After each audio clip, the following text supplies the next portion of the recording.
Et la démocratie, c'est le seul régime politique qui peut légitimer son renversement. C'est-à-dire, si les gens votent pour un dictateur, et ben, au fur et à mesure, si tout le monde veut un dictateur, ben, il y aura à terme un dictateur. Et il n'y aura pas besoin de mettre de violence. Par contre, n'importe quel autre système politique, on ne peut pas le renverser sans violence, sans effusion de sang. Alors toutes ces difficultés, donc, elles sont éliminées si on abandonne la question qui doit gouverner. Et si on la remplace par ce nouveau problème pratique et concret, comment pouvons-nous éviter au mieux les situations dans lesquelles un mauvais dirigeant fait trop de mal ou des lois font trop de mal?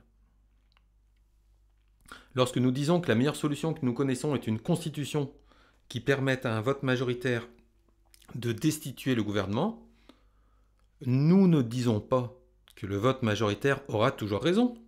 Pas du tout. Nous ne disons même pas que ce serait généralement juste. Nous disons seulement que ce procédé, très imparfait, est le meilleur inventé jusqu'ici.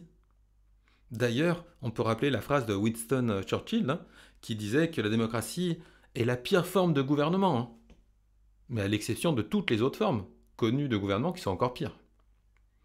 Et c'est là le point cardinal.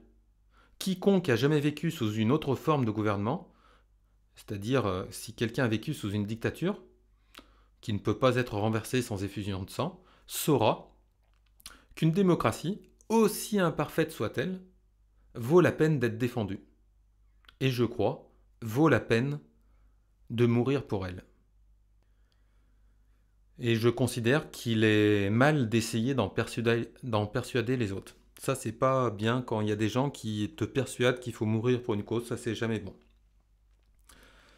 Alors, nous pourrions baser toute notre théorie sur ceci, qu'il n'y a que deux alternatives connues à nous.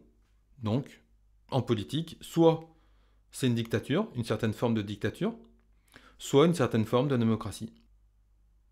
Et en fait, on ne choisit pas la démocratie parce qu'on dit que ça va être un modèle parfait.